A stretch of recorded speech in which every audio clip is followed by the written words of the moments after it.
Bonjour, nous sommes toujours le jeudi 23 octobre, il est près de 13 heures à Paris, et je viens d'écouter le discours de Manuel Valls, le Premier ministre français actuel, qui parle éventuellement de rassembler les progressistes et de ne pas être les otages de certains éléments du Parti socialiste qui sont frondeurs et dont fait partie désormais Martine Aubry.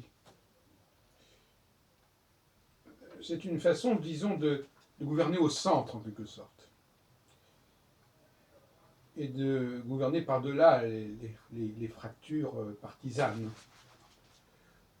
Ça signifie aussi réunir, s'allier avec l'UDI et certains éléments éventuellement progressistes de la droite. Il semble que l'UDI, en tout cas, soit sollicité, terme, comme une option. Et ça comme paraît au niveau astrologique, puisqu'on est quand même dans le domaine de l'astrologie ici, dans cette causerie. Au niveau astrologique, je pense qu'il est intéressant de noter cette évolution qui consiste à rassembler autour d'une personnalité, procéder à une union, une nouvelle union, un peu ce qu'a fait De Gaulle d'ailleurs, quelque part. Tout discours visant à rassembler par-delà les partis est un discours gaullien. Et en ce sens-là, je ne pense pas me tromper en disant que Manuel Valls tient un discours gaullien. En opposition au discours... n'est-ce pas, De Gaulle avait une dent contre les partis, et les partis, c'est évidemment... La notion même de parti est une notion qui s'oppose à celle de leader, quelque part, paradoxalement. Bien qu'en Allemagne, on ait dit ein Reich, ein Führer, un Volk. Mais je veux dire par là que le leader, il va au-delà des frontières partisanes.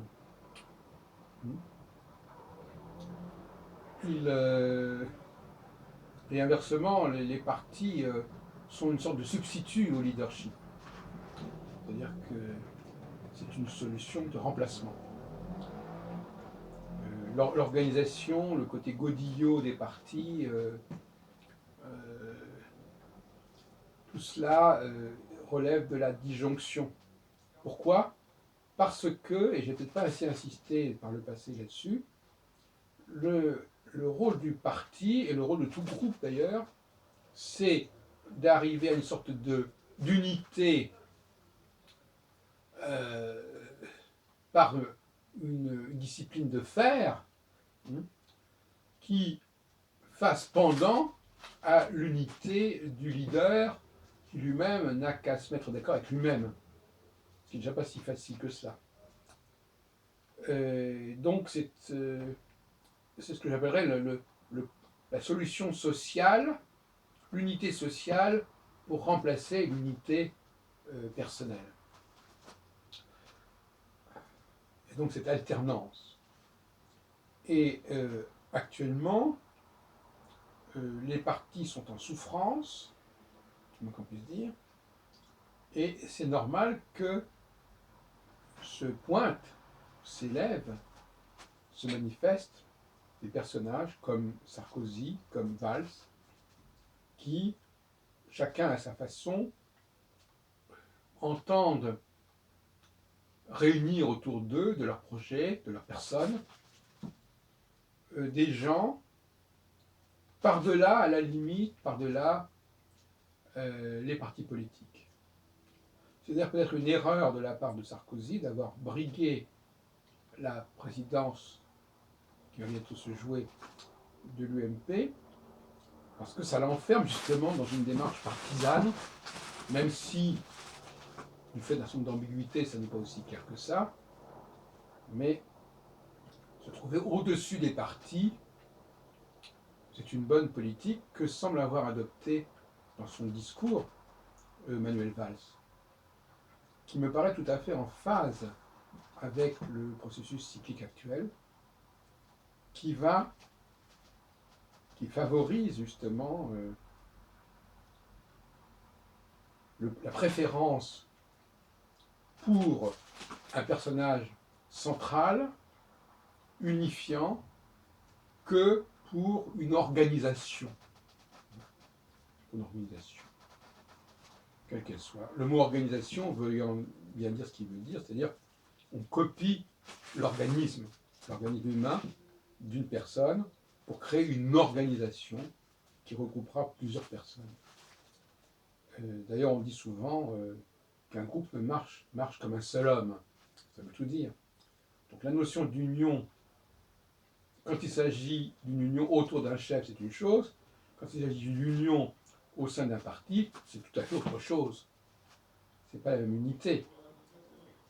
Et donc là aussi, on peut, si on n'a pas un langage suffisamment précis, si on ne précise pas ce qu'on veut dire par les mots qu'on emploie, eh bien, on peut comprendre une chose et son contraire quasiment. On ne saurait répéter suffisamment, et je le vois pour les cafés philo aussi. Par exemple, il y a des cafés philo, on demande aux gens de voter entre 3 ou 4 sujets. Mais ces sujets, qui sont extrêmement lapidaires, ne font pas l'objet d'un développement. On ne précise pas ce que comporte ce sujet.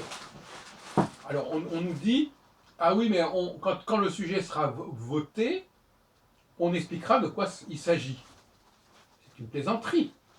On ne vote, il faut d'abord savoir sur quoi on vote, et pas préciser le sujet après coup. Donc ça, c'est une sorte de loterie complètement stupide, contre laquelle je me dresse de façon vigoureuse et virulente. Eh bien, dans le domaine de l'astrologie, c'est un peu la même chose. L'astrologue va employer des mots, le client aussi d'ailleurs, et l'astrologie aussi, qui voudront dire des choses différentes. Et si on ne prend pas la peine de préciser, par paresse, à mon avis, la paresse intellectuelle ici est déterminante. La paresse, ça consiste à dire on se comprend. On se comprend à demi-mot, on comprend ce que les mots veulent dire. Il y a là une espèce de démagogie langagière de très mauvais aloi.